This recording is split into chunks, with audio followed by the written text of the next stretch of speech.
شفیق الرحمان الوی، Islamic scholar. السلام علیکم ورحمۃ اللہ وبرکاتہ، نحمده ونصلی علی رسوله الکریم، اما بعد فاعوذ باللہ السمیع العلیم من الشیطان الرجیم من ہمزه ونفخه ونفثه۔ بدیع السماوات والارض وَإِذَا قَضَى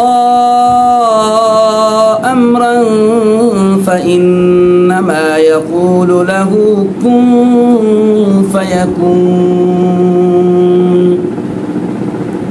زمین و آسمان کو نئے سرے سے بنانے والا ہے، اور جب وہ کسی چیز کا ارادہ کرتا ہے، فیصلہ کرتا ہے، تو اس کے لیے کہتا ہے کن، کہ ہو جا، تو وہ ہو جاتی ہے۔ گزشتہ آیت میں اللہ تعالیٰ نے جو لوگ اس کی اولاد بناتے ہیں اور سب سے بڑا ظلم کرتے ہیں، ان کے رد کے اندر 3 دلیلیں دیں۔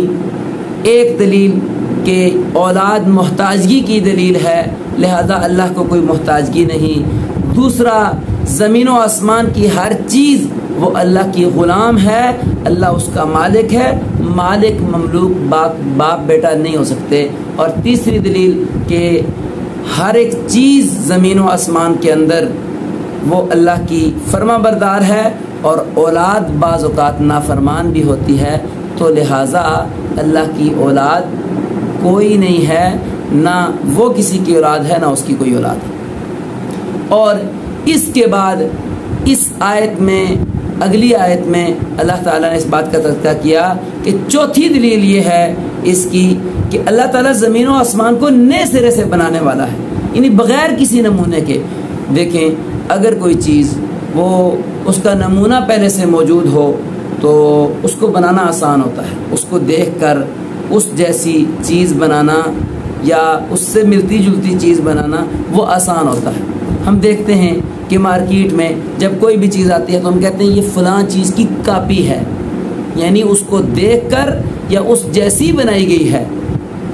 تو کاپی کا مطلب یہ ہے کہ اس کا نمونہ موجود ہے، پہلے ایسی چیز موجود ہے اور اس کو دیکھ کر یہ چیز بنائی گئی ہے۔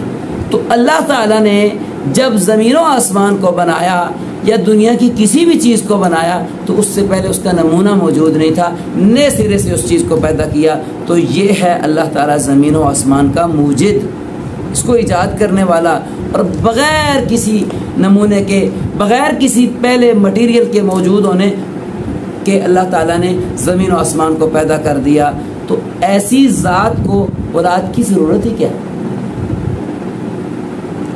اور اس سے بھی بڑی دلیل اولاد کے نہ ہونے کی کہ جب وہ کسی چیز کا فیصلہ کر لے تو اس کو صرف یہ کہتا ہے ہو جا، تو وہ ہو جاتی ہے۔ تو جب کسی کے پاس اس قدر اختیار ہو، دیکھیں اولاد، غلام اور معاونین اور اسی طرح کوئی بھی تعاون کرنے والا ساتھ ہونا، اس کا موجود ہونا وہ اس لیے ضروری ہوتا ہے کہ جب بندے کو کام پڑے تو اس کو مشکل پیش آئے، وہ کوئی کام کر نہ سکے، اکیلا نہ کر سکے، اور اس کے ساتھ تعاون کر کے دوسرے لوگ، اس کی اولاد یا اس کے جو ملازمین ہیں، وہ کام کریں، اس کے ساتھ مل کر اس کام کو پورا کریں۔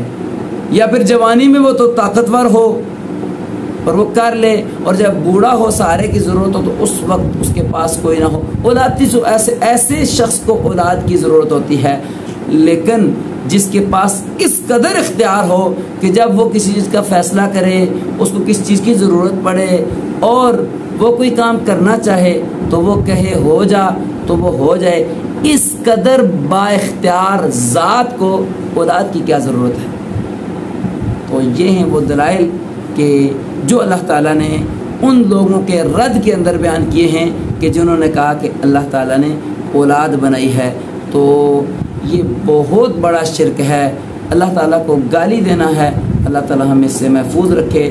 اور پھر کسی بھی معاملے میں، کسی بھی کام میں اللہ تعالیٰ کے ساتھ کسی کو شریک ٹھہرانا کہ جو کام اللہ تعالیٰ کا ہے وہ فلاں شخص بھی کر سکتا ہے، اس کو اللہ تعالیٰ نے اختیار دیا ہوا ہے، یا اللہ تعالیٰ نے اس کو یہ کرنے کی طاقت دی ہوئی ہے، وہ ایسا کر سکتا ہے۔ جو کام صرف اللہ کے ہیں ان کاموں کو کسی دوسرے کے ساتھ منسلک کرنا یا کسی دوسرے کے بارے میں، اللہ کی کسی مخلوق کے بارے میں یہ عقیدہ رکھنا کہ یہ بندہ بھی ایسا کر سکتا ہے، اولاد دے سکتا ہے، بارش برسا سکتا ہے، نفع نقصان کا مالک ہے، تو اس طرح، یا دعاؤں کو سنتا ہے، پکار کو سنتا ہے، جواب دیتا ہے، یہ ساری چیزیں اگر اللہ کے علاوہ کسی اور کے بارے میں کسی کا عقیدہ ہو تو وہ بہت بڑا شرک ہے، اور شرک کی کوئی معافی نہیں ہے۔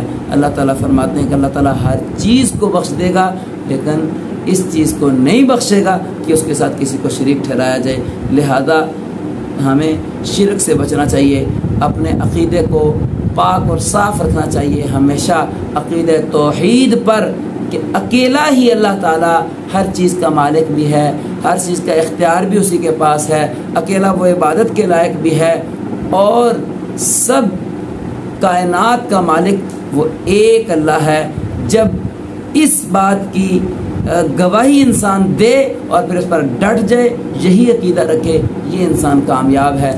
اور جو شخص اپنے عقیدے کے اندر شرک کی ملاوٹ کر لے گا تو وہ اللہ کے ہاں ناکام ہو جائے گا۔ اللہ تعالیٰ ہمیں شرک جیسی غلیظ بیماری سے اللہ تعالیٰ ہمیں محفوظ رکھے اور ہمیشہ عقیدہ توحید پر قائم رکھے۔ السلام علیکم ورحمۃ اللہ وبرکاتہ۔